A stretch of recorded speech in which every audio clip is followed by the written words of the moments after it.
మాతృదేవోభవ పితృదేవోభవ. నేను మీ డాక్టర్ శ్రీధర్, భాషా ప్రవీణ తెలుగు పండిట్ కూడా మీకు పాత పరిచయిస్తుండే. ఇప్పుడు మనము గణపతి నవరాత్రులు ప్రపంచవ్యాప్తంగా చాలా దేశాల్లో, ఒక్క భారతదేశంలోనే కాదు, తెలుగు రాష్ట్రాలను కాదు, అనేక దేశాలలో, ప్రపంచంలో 195 దేశాలు ఉన్నాయి. వాటిలో చాలా దేశాల్లో దగ్గరగా 100 దేశాల వరకు ఈ గణపతి నవరాత్రులు చేస్తూ ఉన్నారు, వినాయకుని పూజిస్తూ ఉన్నారు. అయితే ఇందులో మనం చేసే పొరపాట్లు లెక్కలేనని పొరపాటు చేస్తున్నారండి. అది కరెక్టేనా? అసలు ఆ పొరపాట్లు ఏంటో చెప్పండి. కరెక్ట్ అవునా కాదు తర్వాత చర్చిద్దాం అన్నట్టయితే, బలవంతపు వసూళ్లు, చందా 100 ఇస్తే ఒప్పుకోరు, నువ్వు 2000 ఇవ్వాల్సిందే. ఏంటి కంపల్సరీ? ఏంటి భక్తితో 2 రూపాయలు ఇచ్చినా తీసుకోండి. దీన్ని ఇంత భారీ ఎత్తున, ఇప్పుడు మీరు చేస్తున్నంత భారీ ఎత్తున చేయడం కాదు దాని ప్రధాన ఉద్దేశం. ఆ భారీ ఎత్తున విగ్రహం తేవడం అనేది కూడా కరెక్ట్ కాదు. విగ్రహానికి కూడా ఒక ఎత్తు ఉంది. ఏంటంటే దాన్ని పూజ చేయడానికి వచ్చినటువంటి పూజారి గారు నిలబడి మీరు తెచ్చినటువంటి విగ్రహానికి ఆ పూలదండ వేయగలగాలి, రోజు దానికి వస్త్రం మార్చగలగాలి, ఈ విధమైన సైజులోనే ఉండాలి. దీన్ని 60 అడుగులు 70 అడుగులు వేసేసి, నేను చేసిన పూజల్లో కూడా ఇంచుమించుగా 2 నిచ్చెలను వెనకాల వేసుకుని, 2 మనుషులు, ఎవరికి వినాయకుడి వీపుకి 2 నిచ్చెలను వేసుకొని ఆ పూలదండ వేయటం. ఎంత 6 feet 6.5 feet ఉన్నా కూడా దాని మెడలో వేసే పరిస్థితి లేదండి. అంత ఎత్తులో అంతంత పెద్ద విగ్రహాలు అవసరమా అండి? విగ్రహం ఇంతేనా చాలు. మర్రి విత్తనం ఎంత ఉంటుందండి? అందులో మహావృక్షం ఉంది. 5 ఎకరాలు 6 ఎకరాలు విస్తరించినటువంటి మర్రి వృక్షాలు చాలా ఉన్నాయి, వట వృక్షాలు. అలా భగవంతుడు అతి సూక్ష్మంలో కూడా ఉంటాడు. అలా ఉండాలి. ఇప్పుడు పెరగవలసింది ఎత్తు కాదు, మీ భక్తి పెరగాలి. అక్కడ ఎవరికి భక్తి అనేది కనిపించటం లేదు. ఇది ఒక తంతులా తయారైంది. వినాయక చవితి వచ్చింది కాబట్టి మండపం వేసేయాలి. ఆ ప్లాస్టిక్ తోటి తయారు చేసినవి, ప్లాస్టర్ ఆఫ్ ప్యారిస్ దేంతో చేస్తున్నారు, వాటితో చేసినటువంటి ఆ విగ్రహాలు, అది చాలా పొరపాటు. ఈ కెమికల్స్ అన్ని దేవుడికి వాడకూడదు. మీకు చేతనైతే బంగారంతో చేయించండి, అంతంత పెద్దవి కాదు, ఎంతో కొంత. లేదు వెండిది వాడండి, అక్కడికి మీకు శక్తి లేదు, మట్టితో చేయమన్నారు. అదే విషయం మీకు సత్యనారాయణ స్వామి వ్రతంలో కూడా విగ్రహం అట్లా బంగారంతో, ఏది మట్టితోటి చేయండి అని చెప్పారు. అదే విధంగా మీరు మట్టితోటి అనేటటువంటిది సర్వ శ్రేష్టం. ఏమండి? ఆ విధంగా చెయ్యాలి. ఆ విధంగా చేసుకుని ఎత్తు దాన్ని తగ్గించండి. అది ఎవరి మీద పడినా ప్రమాదమే. ఒక దగ్గర నా కళ్ళతో నేను స్వయంగా చూశా, ఇంకొక పేర్లొద్దు, ఇక్కడే హైదరాబాద్లోనే, నేను ఇప్పుడు ఉన్నటువంటి ఏరియాకు కిలోమీటర్ దూరంలోనే దానికి ఒక కమాన్ కూడా ఉంది. అది ఒక కాలనీ, దానికి ఒక కమాన్ కూడా ఉంది. మరి వెళ్ళేటప్పుడు ఎలా తీసుకెళ్లారో నాకు తెలియదు. క్రేన్ తోటే తీసుకెళ్లారు, కానీ ఎలా తీసుకెళ్లారో తెలియదు. ఇప్పుడు 2వ సారి వచ్చినప్పుడు క్రేన్ రాలేదు, లారీ మీద ఎక్కిచ్చేశారు. పెద్ద 10 టైర్లు 15 టైర్లు ఉన్నాయి దాని మీద ఎక్కిచ్చారు. అక్కడి నుంచి ఆ కమాన్ నుంచి లోపల రాలేదు. అదే క్రేన్ ఉంటే పైకి లేపేసి తీసుకొచ్చేదేమో. మరి ఇక్కడ ఆ విధమైనటువంటి సౌకర్యం మరియు చేర్పులు కుదరలేదు అనుకుంటా వాళ్ళకి. మొట్టమొదటి ఏం చేశారు? చాలా పెద్ద విగ్రహం, ఈ చేతులు మొట్టమొదటి తొలగించారండి. యువతలకు రావాలిగా మరి. అది ఏమి ధర్మం అండి? అది విఘ్నేశ్వరుడు చేతులు విరగొడతారా? అంతకంటే పాపం ఉందా? నువ్వు చేసిన పుణ్యం కంటే కూడా పాపం 1,000 రెట్లు ఎక్కువ. తర్వాత ఈ తల దూరట్లేదు, ఈ కిరీటము ఈ తల దగ్గర నుంచి దూరట్లా. తర్వాత అది కూడా తీశారు వాళ్ళు. ఇది అజ్ఞానమా? అసలు మీకంటూ ప్రతి మనిషికి కూడా 2 మెదళ్ళు ఇచ్చాడు, చిన్నదొకటి పెద్దదొకటి. దాన్ని ఉపయోగించరా? అదే మాంసం ముద్దైనా అలాగే వదిలేస్తారా దాన్ని? ఏంటండి అన్యాయం ఏంటి, అజ్ఞానం ఏంటి? లేకపోతే తెలుసున్న వాళ్ళు ఎవరో మహానుభావులు చాలా మంది ఉంటారు, అడగచ్చు కదా వాళ్ళని. లేదు నాకు తెలుసుందే, నేను చెప్పిందే వేదం, నాకు తెలుసుందే వేదం అనుకుంటే ఎవడే చేయరాడు. ఇలాంటి తప్పుడు పొరపాటు చేస్తారు, ఫలితాలు కూడా మీరు అనుభవిస్తారు. మీరేదో పుణ్యం చేస్తున్నావు అనుకునేటటువంటి ఒక భ్రమలో మీరు చేసేవన్నీ పాప పనులే. ఇలాగా విగ్రహాన్ని ఎత్తు పెంచకండి. ఈ మనిషి ఆ బ్రాహ్మణుడు ఒకడు 5 అడుగులే ఉండవచ్చు, ఒకడు 6 అడుగులు ఉండొచ్చు. ఏదైనా 5-5.5 అడుగులు వేసుకోండి, యావరేజ్ హైట్ మనకి ఇప్పుడున్న కాలాన్ని బట్టి. కాబట్టి అతను మెడలో రోజు పాత పూలదండ, ఉచ్చిష్టం అనేది ఉచ్చిష్టము అంటారు. ఈ రోజు వేసినటువంటి దంట రేపు వేయకూడదండి, తీసేయాలి. ఈవేళ కట్టిన బట్ట నువ్వు కట్టుకుంటావు, రేపు అది తీసేయాలి, ఇంకొక బట్ట కట్టాలి. ఏ రోజుకి ఆ రోజే దాన్ని మనం శుచి చేస్తూ ఉండాలి. ఆ ఉచ్చిష్టాన్ని తొలగించి మళ్ళీ కొత్త బట్టలు నివండి చేస్తూ ఉండాలి. రోజు పూజ చేస్తూ ఉండాలి. ఇది విధానం, పూజ చేసుకునేటటువంటి విధానం. ఈ విధంగా చేయాల్సింది పోయి మొదటి రోజు కడతారండి పంచి, విపరీతమైన సామాన్లు ఇచ్చేస్తారు. ఆ తర్వాత దానికి ఎప్పుడు బాధ్యత బరువు ఉండదు. మొదటి రోజు ఆ స్టేజీ ఎంత కట్టారో దాని మీద ఒక 3 గంటలు కూర్చోవచ్చు అని అనుకుంటాం, లేదా 4 గంటలు కూర్చొనే అవకాశం ఉంది అనుకుందాం. ఆ రోజు 10 మంది జంటలు పోటీ పడిపోతారు. ఎక్కడ కూర్చుంటారు? ఇంకా 9 రోజులు పెడుతున్నారు కదా మీరు. ఆ 9 రోజుల్లో రోజుకో 2 గంటలు, 1 గంట 2 గంటలు కూర్చొని భక్తిగా చేయొచ్చు కదా. అది లేదండి. ఇంకా రెండో రోజు నుంచి ఎవరు కూర్చోవడానికి రెడీ ఉండదు. ఈ మొత్తం వచ్చి 10 మంది జంటలు ఈ రోజే కూర్చొని పూజ చేసేస్తారు. మర్నాడు నుంచి అక్కడ పూజ చేయడానికి ఈ పంతులు గారు చెప్పిన టైంకి వెళ్తాడు.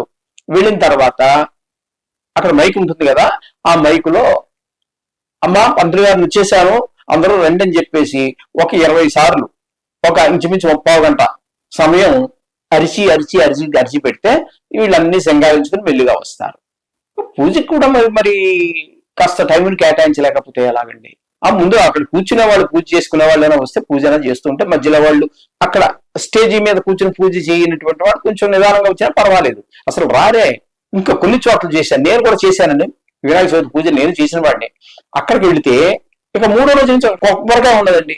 దేవుడు కొట్టడానికి ఒక మనిషి ఉండడండి రెస్పాన్సిబుల్ గా. బాబు కొబ్బరికాయలు లేవే తెప్పించడానికి, నూనె ఉండదు, ఒత్తి ఉండదు, అగ్గిపెట్టి ఉండదు, ఏమి ఒకటి ఉంటుంది 10 ఉండవు అక్కడ. వాడిని మనం రిక్వెస్ట్ చేస్తే మళ్ళీ మెత్త మీద అప్పుడు తెప్పిస్తారు. ఒక్కొక్క రోజు అయితే ఈ 9 రోజుల్లో అక్కడ కూర్చోవడానికి ఒకరు కూడా దొరకరండి. ఇందులో పెద్ద మనిషి అక్కడ ఎవరో ఉంటాడుగా ఆ మండపానికి, పంతులు ఈ రోజు ఎవరు లేదు, నువ్వు కానిచ్చే. ఆయన కానిచ్చేదాక నువ్వు పెట్టుకున్నది బలవంతంగా ఎంత వసూలు చేసి ఇంటి దగ్గర బలవంతంగా ఆ వారి శక్తికి మించి మీరు వసూలు చేసి మీరు పంతులు గారు చేసుకోవటానిక. అలాగా భక్తి లేకుండా ఇవన్నీ. ఇంకోటి ఏంటంటే మక్కడ ప్రస్తుతం నేను ఉన్న ఇంటి దగ్గరే మా గల్లీ, అది గట్టిగా 1, 2, 7 ఇళ్ళు 8 ఇళ్ళు ఉంటాయండి. ఆ గల్లీలో 2 మండపాలు, ఇక్కడ ఒకటి, దానికి ముందు 2 ఇళ్ళ అవతల ఒకటి. ఎందుకంటే మండపాలు అసలు గణపతి నవరాత్రులు ఎప్పుడు ఎక్కడ ప్రారంభించబడ్డాయి? గణపతి ఉన్న దగ్గర నుంచి ప్రారంభించవచ్చు, కానీ దీన్ని ప్రాచుర్యంలోకి తీసుకొచ్చినటువంటి మహానుభావుడు బ్రిటిష్ వాళ్ళకి ఎదురుగా వ్యతిరేకంగా మనకు స్వాతంత్రం కోసం పోరాడడానికి హిందువులందరినీ సమైక్యపరచాలనే ఉద్దేశంతో బొంబాయిలో ప్రారంభం చేశారు ఆయన. వినాయక చవితి ఒకటే ఉండేది మండపం, అక్కడికే లక్షలాది మంది, కోట్లాది మంది పోగయ్యేవాళ్ళు. అంటే మన శక్తి సామర్థ్యాలు మనం ప్రదర్శింపజేయాలి వాళ్ళకి. ఇంతమంది హిందువులు ఏకమయ్యారు సుమా అనేటి ఏకత్వం లేకే మరి వాళ్ళు అంతకాలం మన పరిపాలించింది. ఈ ఏకత్వం కోసం ఆయన కష్టపడి ఈ ఏర్పాటు చేశారు. అది పోయి నా ఇంటి ముందు నేను, నీ ఇంటి లోపల పెట్టుకో, నీ ఇంట్లో నువ్వు పెట్టుకో, మీ ఇంట్లో వీటి పెట్టుకొని, కానీ గుమ్మం బయటకు వచ్చాక ఈ గల్లీకి ఒకటి చాలదా అండి, లేకపోతే ఈ పేటకు ఒకటి చాలదా? అందరూ మీ కాంట్రిబ్యూషన్ ఎలాగా ఉంటుంది కదా, ఇంకా గ్రాండ్గా చేయండి. ఏది భక్తో ఏది చేయాలో దానికి ఇంకా చేయండి. ఈ విధంగా చేయడం వల్ల ఏమైంది? ఆ బాలగంగాధర తిలక్ గారు మనందరినీ సమైక్యపరచాలనేటటువంటి ప్రధాన ఉద్దేశం ఏదైతే ఉందో అది నాశనం అయిపోయింది. వాడు పెట్టాడు కదా, వాడికంటే 2 కనీసం 2 ఇంచులైనా పెద్దది ఉండాలి ఇచ్చే విగ్రహం. ఎందుకు ఎందుకు అక్కర్లేని పోటీ ఏంటిది? ఇది కాదు కదా కరెక్ట్. ఇక 3వ తప్పు, అక్కడ మైకులు, విపరీతమైన మైకులు. వాడు పెట్టే సౌండ్కి అక్కడ చిన్నపిల్లలు పెట్టేస్తారని పెద్దవాళ్ళు వెళ్ళిపోతారు. ఆ చిన్నపిల్లవాళ్ళు సౌండ్ ఎంత పెట్టాలో తెలియదు వాళ్ళకి. వాళ్ళు పెట్టే సౌండ్కి పక్కన ఉన్న బిల్డింగ్ కూడా ఊగుతుంది. 5 డెసిమిల్స్ అంటే 5 డెసిమిల్, అది కొలత అంతేనండి, శబ్దానికి కొలతలు ఉన్నాయి, అది డెసిమిల్స్ లో కొలుస్తూ ఉంటారు. ఆ డెసిమిల్స్ 5 డెసిమిల్స్ దాటినట్టయితే మనిషికి చెవుడు కూడా వస్తుంది. ఏంటంటే ఆ సౌండ్. ఇంట్లో హార్ట్ ఆపరేషన్ అయ్యే వాడు ఉండొచ్చు, లేదా రోగిష్టి వాడు ఉండవచ్చు, చిన్నపిల్లలు భయపడిపోతున్నారు, పెద్దవాళ్ళకి 24 గంటలు ఎందుకంటే అది ఆ పూజ చేసే సమయంలో, లేదా పూజకి ముందు ఒక అరగంట, పూజ అయిన తర్వాత ఒకటి. ఆ గల్లి చెప్పాను కదండి, 5 ఇళ్ళు ఉన్నాయి, 5 ఇళ్ళకి అంత సౌండ్ దేనికి? ఆ 5 ఇళ్ళకి పడేంత సౌండ్ పెట్టు. అది ఒకటి ఉంటే, 2 ఉన్నారు వెళ్ళి అందులో, 2 వాడు ఇటుపక్క పెట్టాడు, ఇటుపక్క పెట్టి కొట్టేస్తే ఏమైపోతాడండి మనిషి? మెదలు చిదిగిపోదు. ఏంటి ఈ దౌర్భాగ్యం? పెద్దవాళ్ళైనా చెప్పాలి కదా. చిన్నపిల్లలు ఆవేశంలో ఉంటారు, వాళ్ళకి అంత అజ్ఞానంలో ఉంటారు. మరి జ్ఞానం ఏమైంది? పెద్దవాళ్ళకు ఉన్న జ్ఞానం ఏమైంది? అంత సౌండ్ పెట్టకూడదు రబ్బ, ఇది సౌండ్ ఇంతే, అలా అయితే కొండ లేక వెళ్ళిపోను అని చెప్పాలి. అక్కడికి వచ్చాక అప్పుని ఆ మైక్ పెట్టారు. ఆ మైక్లో ఎవరు రావాలండి? దేవుడికి సంబంధించినటువంటి రావాలి, అంతే కదా. ఏదో సినిమా పాటలు ఆ పాటలు, ఈ పాటలు, చెత్త పాటలు ఏంటండి ఇవి? ఇంకా కొన్ని ఏరియాల్లో ఉన్నాయి. అక్కడ చూస్తే రికార్డింగ్ డాన్సులు అండి. ఎంత అశ్లీలత అంటే మనం నోటితో కూడా పలకలేనంత అశ్లీలత. రికార్డింగ్ డాన్సులు అండి. నువ్వేం చేయాలి? ఒక అరగంట ముందో అరగంట తర్వాతో ఏ విష్ణు సహస్రనామం చదవండి, లలితా సహస్రం చదవండి, దాని గణపతికి సంబంధించి బోర్డు ఉన్నాయి, అవి చదవండి. ఇవి చదివితే మీకు పుణ్యం వస్తుంది. చేతులారంగా చెవుని పూజించడేని, నోరు నవ్వంగా సరికెత్తి నిలవడేని అన్నారు. నోరు నొప్పేలాగా పెట్టేలాగా మీరు నోరుతో అరవండి, మైకి పెట్టకండి. అప్పుడు మీకు పుణ్యం వస్తుంది.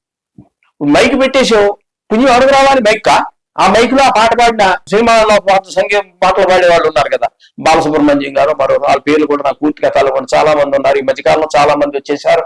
ఈ పాడుతా తీయగా వచ్చిన తర్వాత వాళ్ళందరూ పాడేస్తున్నారు. వాళ్ళ పేర్లు కూడా మనకు తెలియదు. ఆ పుణ్యం వాళ్ళకి వస్తుందా, మీకు రావాలా? ఎవరికి పుణ్యం రావాలని మైక్ పెట్టామని ఒక పూజ ఎందుకు చేస్తున్నావు? మీరు పాడండి. ప్రతి ఇంట్లోనూ ఆడవారు దేవుడి దగ్గర కొన్ని రోజు హారతి చెరువు పాటలు పాడుకుంటారు.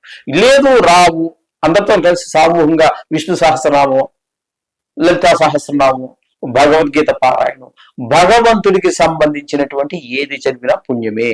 అది చెవులు పడి చిల్లు పడిపోయేలాగా ఎలాగ అక్కర్లేదండి. చక్కగా ఒక శ్రావ్యంగా ఒక సంగీతం, సామవేదం ఎలా ఉంటుందండి? సంగీతం పుట్టింది సామవేదం నుంచే. ఆ సామవేదం లాగా అంత చక్కగా శ్రావ్యంగా పాడగలగాలి. అప్పుడు దాని యొక్క మీరు ఈ వినాయకుడు పూజ చేసిన దాని ఫలితం ఏమైనా ఉంటుంది. ఇది తప్పితే రోగిష్టాలను బాధ పెట్టేసి, పిల్లల్ని బాధ పెట్టేసి, ఇంత సౌండ్లు పెట్టేసి, ఇవన్నీ అసలు పనికి మాలిన పనులు. ఇక తర్వాత తీసుకున్నట్టయితే రోడ్డుకు అడ్డంగా వేసేస్తున్నారండి. ఆ రోడ్లోంచి వెళ్ళడానికి లేదండి. కొన్ని రోడ్లు పూర్తిగా మనిషి నడిచి వెళ్ళడానికి కూడా తేలేదండి. అంతలా వేసేసి అధికారం ఎవరు ఇచ్చారు నీకు? అది పబ్లిక్ ప్లేస్. ఎవరో పర్మిషన్ మున్సిపాలిటీ ఎవరు తెచ్చుకున్నారు మున్సిపాలిటీ దగ్గర నుంచి ఏదో పని, లేదా రాజకీయ నాయకుడు పలు కూడా ఉపయోగించాడు. కొంచెం ఆలోచించాలి కదండి. దేవుణ్ణి ఎక్కడ పెడతారు? మీ ఇంట్లో ఎక్కడ పెడుతున్నావు? నువ్వు ఈశాన్యం మూలలో పెట్టుకుంటున్నావు. అక్కడ శుభ్రం చేసి అక్కడ పెడుతున్నావు. ఈ రోడ్డు మీద పెడతారని ఈ రోడ్డు మీద ఎన్ని శవాలు ఇళ్ళు ఉంటాయి, ఎన్ని వేల శవాలు ఇళ్ళు ఉంటాయి. ఇప్పుడు మేము ఉన్న ఏరియా కూడా పక్కనే శ్మశానం, రోజు 2-3 శవాలు వస్తూనే ఉంటాయి. ఇక మనుషులు కూడా మూత్ర విసర్జన చేసేవాళ్ళు, ఉమ్మి వేసేవాళ్ళు ఉంటారు. కుక్కలు చచ్చి ఉంటాయి, నక్కలు చచ్చి ఉంటాయి. ఏమో అన్ని మొత్తం నడకదారంటే ఏముంటాయండి? అన్ని దరిద్రమే కదా. పోనీ అక్కడ ఏమన్నా నువ్వు శుభ్రం చేస్తున్నావా? ఏమి లేదే. వాళ్ళు ఏదో గవర్నమెంట్ వాడు ఏదో 20 సంవత్సరాలు కానీ సిమెంట్ రోడ్డు వేరు, 20 సంవత్సరాలు ఒక్కసారి వేసారు ఆ సిమెంట్ రోడ్డు. దాని నిండా బొక్కలు పెట్టేశారు. అక్కడేమో ఆయన 15 బొక్కలు ఆయన పెట్టేశారు పందిరి వేయడానికి. ఇక్కడ 15 బొక్కలు. ఇంకేముంటదంటే రోడ్డు ఉన్నది 5 వరుసలు ఇటు, 5 వరుసలు ఇటు. ఆ రోడ్డు పోయింది. మళ్ళీ 20 సంవత్సరాలు అక్కడ రోడ్ వేసి దిక్కులేదు. ఇది ఎంత ఇబ్బంది అండి. 20 సంవత్సరాలు బాధపడుతుంది ఇంతమంది కూడా. రోడ్డు మీద పట్టడం ఏంటండి? ఒక దగ్గరలో ఉన్నటువంటి ఖాళీ స్థలం చూసుకోండి. అక్కడ కూడా ముందు శుభ్రం చేయించండి. అక్కడ కూడా కాస్త పేడ నీళ్లు చల్లించండి. అక్కడ ఉన్నటువంటి గడ్డి గార్బేజ్ అంతా తీసేసి అక్కడ శుభ్రం చేసి దాన్ని ఒక పవిత్రంగా తయారు చేసి, అది పవిత్రం నీ కంటికి చూడగానే అనిపించాలి ఇక్కడ పెట్టచ్చు దేవుణ్ణి. అసలు నువ్వు కూర్చోగలవా ఆ రోడ్డు మీద? నువ్వు కూర్చోగలవా ఆ రోడ్డు మీద? ఏంటంటే మరి ఈ పనులు అంత పవిత్రం చేసిన తర్వాత ఆ ఖాళీ జాగాలో అక్కడ శుభ్రం చేసిన తర్వాత ఆ దేవుడు అక్కడ మొదలు పెట్టాలి. అది చేయవలసినటువంటి విధానం. అది కూడా మనం ఆలోచించాం. ఈ విధంగా ఆ రోడ్డు మీద దేవుణ్ణి కూర్చోబెట్టి, ఇంకాపోతే ప్రతిరోజు పూజ చేసే దగ్గర మీరు ఓ డ్రెస్ కోడ్ అండి. మరి అంటే కొంతమంది కోపాలు వస్తాయి, షార్ట్లు వేసుకొని వస్తున్నారు. షార్ట్ అనేది మన కల్చర్ ఏనంటే అసలు మన కల్చర్ ఏనా? షార్ట్ వేసుకోవడం. తాత షార్ట్ వేసుకుంటున్నాడు, తండ్రి నిక్కర వేసుకుంటున్నాడు, మనవడు నిక్కర వేసుకుంటున్నాడు. అదేనండి మన కల్చర్. ఇక ఆడవాళ్ళు అయితే రకరకాలు ఇంకా చెప్పక్కర్లేదు. నైట్ ఏంటి దాంతో కూడా వచ్చేస్తున్నారు కొంతమంది, నేను చూశాను కూడా. మన పేర్లు అవి చెప్పొద్దు, వాళ్ళకి విరోధం కాదండి. మనకు రావాల్సిన దాన్ని మనం పొందలేకపోతున్నాం అనే ఆవేదంతో మాత్రమే చెప్తున్నాను. మిమ్మల్ని విమర్శించడం కోసం, లేకపోతే మీకు ఈ పందిర్లు పెట్టే వాళ్ళని విమర్శించడం కోసం కాదు. విధానం ఏమిటి, మనం చేసిన దానికి ఫలితంగా రావాలి కదా అనే ఒక తాపత్రయంలో మాత్రమే చెప్తున్నాను. నైటీ వేసుకుని దేవుడి దగ్గర రావడం ఏంటండి? అది ఎక్కడికండి? అది ఇంట్లో అసలు నైటీ అనేది ఇంట్లో కూడా వేసుకోకూడదండి. ఇంట్లో నీ భర్త నువ్వు ఉన్నప్పుడు మాత్రమే వేసుకోవాలి. మామగారు ఉంటాడు, అత్తగారు ఉంటుంది, మరుదులు ఉంటారు, ఎవరెవరో ఉంటారు ఇంట్లో. అంతకుముందు ఈ నైటీలు వేసుకు తిరగటం ఏంటండి? అది నైటీ దాని పేరులోనే ఉంది, నైట్ వేసుకో. అది అక్కడ కంఫర్ట్. పూజ దగ్గరికి ఏంటండి అంటే ఒక ఆవిడ అడిగానండి, నేను అడిగాను, నాకు తెలుసున్నావిడే కొంచెం క్లోజ్గా కూడా ఉంటారు కాబట్టి కొంచెం కామెడీగా తీసుకుంటే మనిషే కాబట్టి అడిగాను, ఏంటమ్మా ఇలా వచ్చేసేమంటే, నేను ఉతికి ఆరేసుకున్నాను అంకుల్. అమ్మా నాకు చెప్పలేదు కదమ్మా, మరి నా జీన్స్ ప్యాంట్ కూడా నేను ఉతికి ఆరేసుకుని వచ్చేవాడిని కదా అప్పుడు పూజ చేయడానికి. అప్పుడు నేనే ఆ మండపం మీద పూజ చేయడానికి వెళ్ళినవాడిని నేనే. అప్పుడు నేను అన్నాను, ఒక్క 5 నిమిషాల ముందు చెప్తే నా జీన్స్ ప్యాంట్ కూడా తడి వేసుకుని వచ్చేవాడిని కదమ్మా, శుభ్రంగా పంచి కట్టుకుని వచ్చానని. ఇలా ఉందండి వ్యవహారం. ఎందుకంటే స్కూల్లో పిల్లలకి ఒక యూనిఫామ్ ఉంది కదా, ఒక పోలీస్ డిపార్ట్మెంట్ ఒక యూనిఫామ్ ఉంది కదండి, కోర్టులో లాయర్ గారికి ఒక యూనిఫామ్ ఉంది కదండి, అమ్మీనాకు ఒక యూనిఫామ్ ఉంది కదండి, అందరికీ ఒక యూనిఫామ్ ఉంది కదండి. అక్కడికి వెళ్ళినప్పుడు ఇప్పుడు జడ్జి గారే ఉన్నారండి, మనకి ఆయన ఎవరో మహానుభావుడు చెప్పారు, కాకునూరి సూర్యనారాయణ గారు చెప్పినట్టుగా, కోర్టులో జడ్జి గారు ఆర్డర్ అంటే అందరూ నోరు పోస్తారు ఎంత అలరగా ఉన్నా. ఆయన డ్రెస్ బయటకు వచ్చేసాక ఆ కోర్టు తీసేసి ఆయన అసలు జడ్జిని ఎవరు గుర్తుపట్టాలి? ఆయన ఆర్డర్ అంటే ఆర్డర్ లేదు, ఏమీ లేదు, ఎలవయ్య అంటారు. అందుచేత ఒక్కొక్క దగ్గర ఒక్కొక్క వస్త్ర ధారణ విధానం వేరుగా ఉంటుంది. ఇప్పుడు అంటే మరొకరితో కూడా కొంచెం పోల్చుకుంటే సామ భేద దాన దండోపాయాలు అన్నారు, ఎదరవాళ్ళకి అర్థం అవడం కోసం. అందుకోసం ఇప్పుడు చూడండి, మీరు ఒక చర్చికి వెళ్ళండి, అక్కడ స్త్రీలందరూ విమర్శించడం కోసం కాదు, వాళ్ళు అక్కడ ఉన్నటువంటి స్త్రీలు ఆ చీర కొంగు తీసుకుని ఇలా పెట్టుకుంటారు ప్రార్థన చేసేటప్పుడు. చేస్తున్నారు కదండి. ఒకరు నమాజ్ చేసేటప్పుడు చూడండి, ప్రతి వాడు చిన్న పిల్లవాడి దగ్గర నుంచి వాళ్ళ డ్రెస్సే, వాళ్ళకి నిర్ణయం ఏదైతే చేయబడిందో అదే డ్రెస్సు, అదే టోపీ నెత్తి మీద పెట్టుకునే చేస్తారు.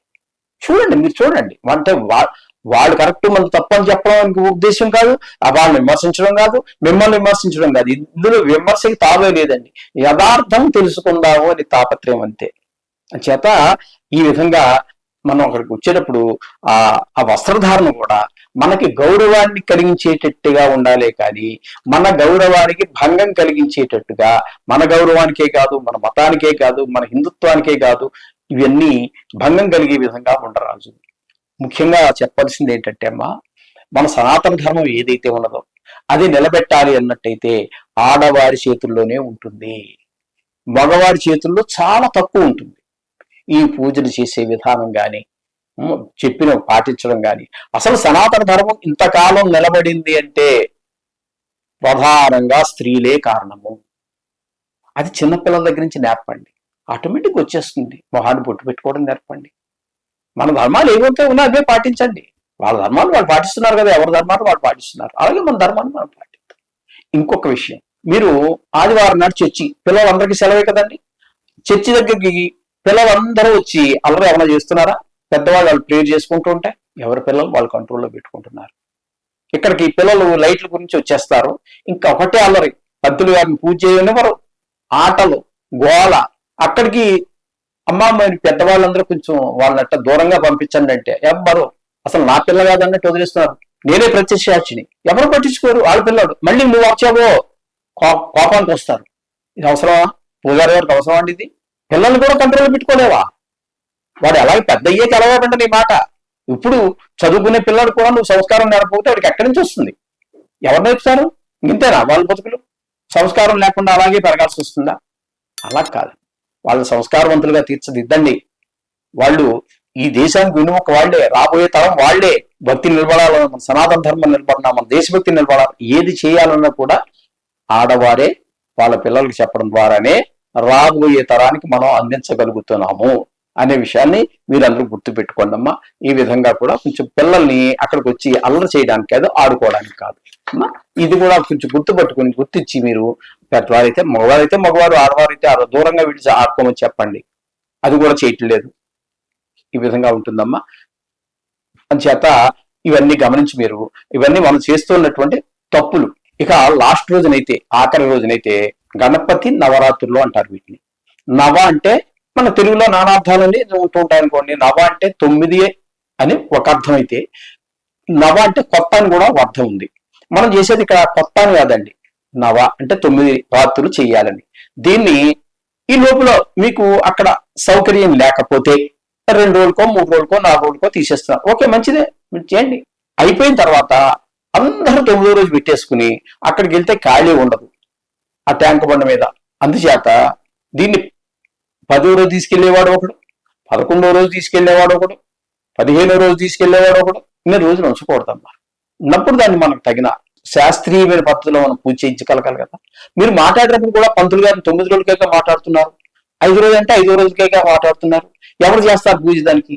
అంచేత అన్నేసి రోజులు ఉంచడం కానీ, అలాగే ఏదో మంచో చెడ్డో దాని ముందు బ్యాండ్ మేళం పెడుతున్నారు అంటే మంగళవాద్యాలతో తీసుకెళ్దామని వాళ్ళ తల్లిగారిలో నిమజ్జనం చేయడం. గంగాదేవి మరి తల్లే కదండి, ఆవిడ కూడా శివుడికి భార్య కాబట్టి మనం తల్లిగారిలో నిమజ్జనం చేయడం కోసం తీసుకెళ్తున్నాం. అక్కడ ఆ రోజైతే ఇంకా మహాఘోరాది ఘోరం అండి. రంగురంగుల పేపర్లు కొని చిన్న చిన్న మొక్కలు చింపేసి దానికి ఏవో గిన్నెలు పెట్టి అవి విఘ్నేశ్వరం. ఏమండి భగవంతుడికి ఏంటండి ఆ కర్మ? ఈ చెత్త అంతా తీసుకొచ్చి ఆయన నెత్తిని పోస్తారు.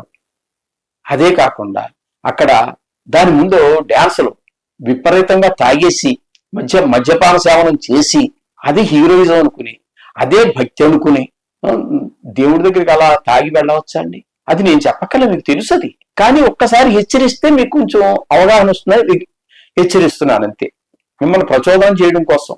ఇది యథార్థము. ఇది దేవుడి ముందు ఎగురు సంతోషంగా, మన దేవుడు ఎగురు, పిలిస్తే నేను కూడా వస్తాను. అది తాగద్దు. తాగకుండా సంతోషంగా ఎగరండి. కోలాటం పెట్టుకుని ఎగరండి. కోలాటానికి 3 పాటలు ఉన్నాయి కదండి. ఆడవాళ్ళు ఎగురుతారు, మగవాళ్ళు ఎగురుతారు, అనేక రకాల డ్యాన్సులు ఉన్నాయి. మా భరతనాట్యం వచ్చా భరతనాట్యం కూడా పెట్టండి. కూచిపూడి నేర్చుకున్నారు, కూచిపూడి పెట్టండి. ఎన్ని దేవుడు చేయాలనుకుంటే ఈ విధంగా చేసుకుంటే మంచిదని మీ అందరికీ మనస్ఫూర్తిగా మరోసారి విన్నవించుకుంటూ ఈ విషయాన్ని ఇక్కడితో ఆపుతాం. శోభం పూయాలి.